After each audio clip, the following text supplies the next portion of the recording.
Welcome back to the SportsMax Zone. Teams in CONCACAF, that's the Confederation of North, Central America and Caribbean Association Football, will begin taking aim at Qatar 2022 when the final round of World Cup qualifying in this part of the world kicks off later Thursday evening with 4 games. Let's have a look at the matches that will be on this evening. Caribbean time. Canada against Honduras, Panama versus Costa Rica, Jamaica taking on Mexico in the Azteca, and El Salvador will be at home to the USA.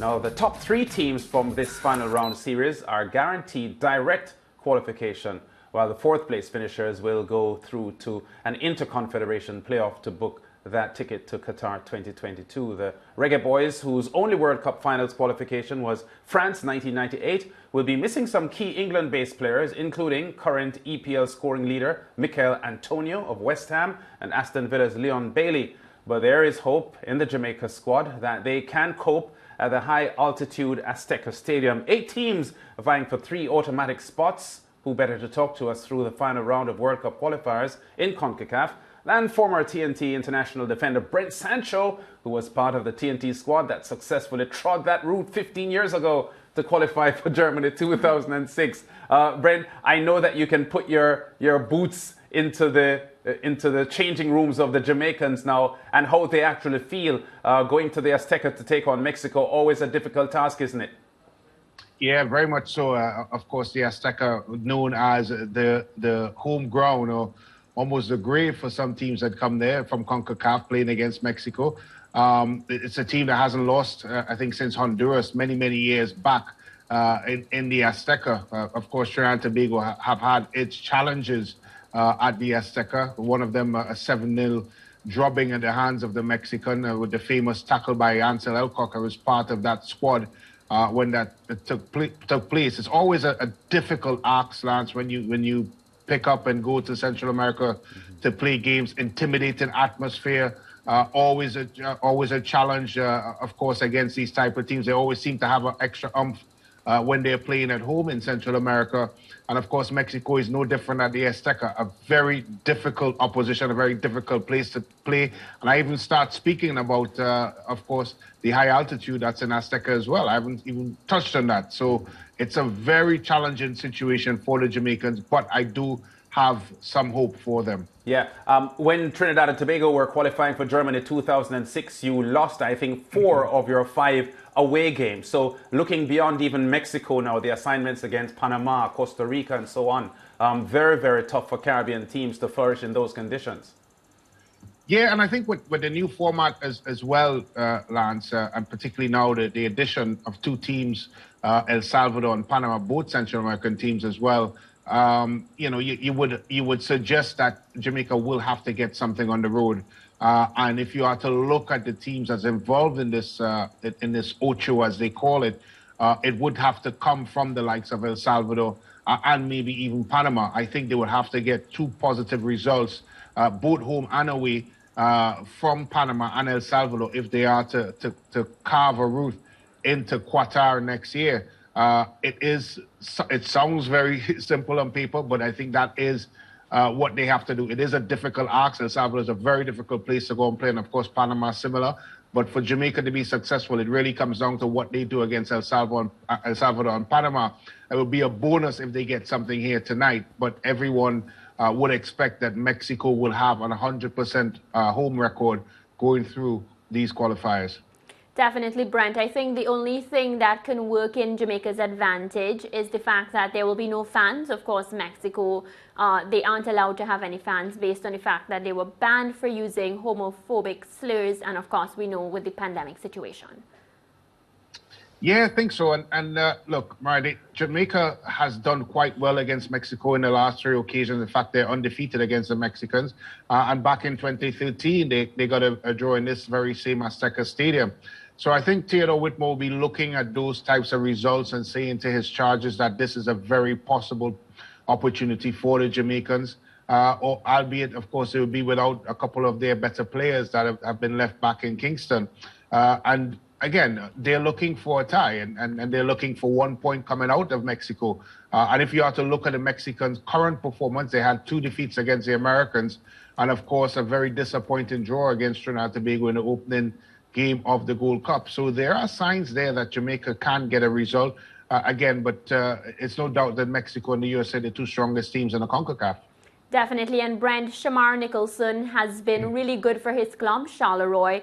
Of course, Coach Whitmore would be hoping that, these players can convert their club form into form for their country. Yeah, I think he would want that type of performance from Shamar. For the rest of the team, I think this game, Mariah, will be one in the middle of the park, and I expect Williams and Grant to start in the middle with possibly McGee in that midfield. They're going to have to play very narrow. They're going to have to make sure that they don't make zero mistakes. It's a place that you cannot afford even the slightest. And of course, a man like Nicholson, if given the opportunity up front, if he can put one into the back of the net, it will give them a tremendous chance of coming out with a result. As I said, they start the game at 0-0, and if they could, of course, maintain that point, I think Jamaica would be in good business. And as I said, I think it's doable. Definitely, and of course, Raul Jimenez out for Mexico. So again, another advantage that Jamaica can use to benefit them. Yeah, I think they struggled a bit, Mexico, in the Gold Cup in terms of, scoring their chances. Something seems to be lacking. Of course, they lost Chucky Lozano in the first game against Trinidad and Tobago, another one of their potent strikers and creator in their team. As you rightfully mentioned, Jimenez not there, the guy that puts the ball in the back of the net. Of course, they have Funes Mori up front for them, someone who seems to have a bit of a goal-scoring touch. But the Mexicans seem to be struggling a bit on the offensive side. And you've seen that in their results. They struggled against Canada, where they scraped through in a 2-1 victory in the semifinals of the Gold Cup. And of course, they went on to lose to the Americans 1-0 in the finals. An American C team, may I add. So I just feel that if there was any time to play Mexico, it would be now. And if there's any time to play them in the Azteca, it would be now. It's a pity that the Jamaican Reggae Boys don't have their full squad. But that being said, I think they have enough within the charges that they've taken to Azteca to get a result. Yeah, the fact is that the coach Theodore Whitmore will depend, Brent, a lot on maybe a lot of his MLS players. Players like Corey Burke and Junior Flemings and Speedy Williams. Well, they are not in MLS. The last two are playing USL football, but they are based in the USA. So having said that, with Michael Antonio and the likes of Leon Bailey being available for the Sunday match in Kingston against Panama, how much different or how much stronger do you expect that the Jamaica team can be with these players, England-based, who are not going to be at the Azteca tonight? Yeah, it's a big mess. Look, you're talking about some very, very talented players. I think Antonio easily is one of the best strikers in the EPL right now, one of the most potent strikers. He's the leader. He's a scoring leader, isn't he? Yeah. Of course, he's a scoring leader, and he's had a very successful season last year. And I think the type of game that he brings to CONCACAF in terms of his bullish and course bullish with speed, strength. And that bringing that to the CONCACAF, I don't think many CONCACAF defenders could live with him. So I think, yes, it's a difference. But look, we're talking about a different format here, Lance, in terms of the fact that it's 3 games in this window. And I think a lot of the teams that are involved in this phase of the competition will have to rotate their team. It's very unlikely that you would see a team start the same 11 for all 3 games in this phase of the competition. So this rotation that Jamaica is going to do in the game on Sunday is going to help in terms of what they'll be able to put forward against Panama.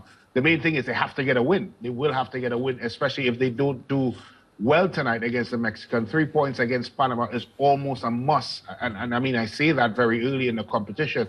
But again, as I said in a previous show, I think around 20 points should get you in the World Cup. And 3 points with 9 points up for grab in this particular segment, it's crucial for the Jamaicans. Yeah, one of the things that we are assessing going into tonight's game, though, even though we have been labeling this Jamaica squad a weakened squad because the England-based players aren't there, from a defensive standpoint, I think the first choice defenders may actually be there tonight. The missing links are really in midfield and on the attacking front, because there's Damian Lowe, Alphas Powell, Kimar Lawrence and so on, who I think would be in the starting roster on the defense line, whether or not the England-based players were there. Yeah, and as I said, I really think that this game will be determined on how well Jamaica plays in the middle of the park. And I like what I see from Anthony Grant. He's a big boy. He will get around the park. He is going to be the enforcer. And most teams that have been successful in the Azteca lands have been able to narrow down the middle of the park and make sure that they don't give up room and force the Mexicans out wide. We saw that from Trinidad and Tobago in the opening stage of the World Cup, and they were successful. They were able to frustrate the Mexicans and come out with a draw. So I expect a similar ploy from Tapa. And as I said, you're right. They do have a strong defensive and, of course, their starting goalkeeper. But it depends on what they do in the middle of the park tonight is going to give them the success. Yeah, Brent, you're staying with us for the next segment. Still to come on the SportsMax Zone, we tell you what happened when the West Indies women met South Africa women in their second T20 International in Antigua. There is European World Cup qualifying action also on the agenda. But next, we take a look at what's happening in the South American World Cup qualifying.